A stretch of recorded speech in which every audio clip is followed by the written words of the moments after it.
વડોદરામાં પાણીની સમસ્યાથી કંટાળેલી મહિલાઓ કોર્પોરેશનના પાણી વિતરણ મથકે ધસી ગઈ.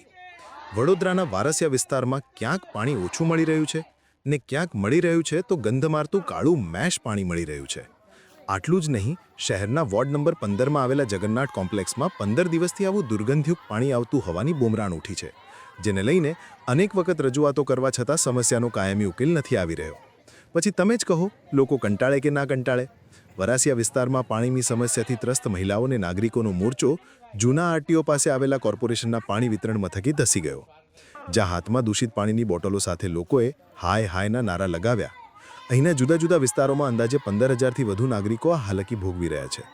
સ્થાનિકોનું કહેવું છે કે અમે માંદગીમાં સપડાઈ રહ્યા છે. ચેરમેન અમારા વિસ્તારના છે એ અમારું સૌભાગ્ય કહેવાય કે દુર્ભાગ્ય એ જ સમજાતું નથી. જ્યાં સુધી હલ્લાબોલ ન કરીએ ત્યાં સુધી તંત્રની આંખો ઉઘડતી નથી. હવે જો આ સમસ્યાનો વહેલી તકે ઉકેલ નહીં આવે તો કોર્પોરેશનની વડી કચેરી ખંડેરાવ માર્કેટ ખાતે હલ્લાબોલ કરીશું.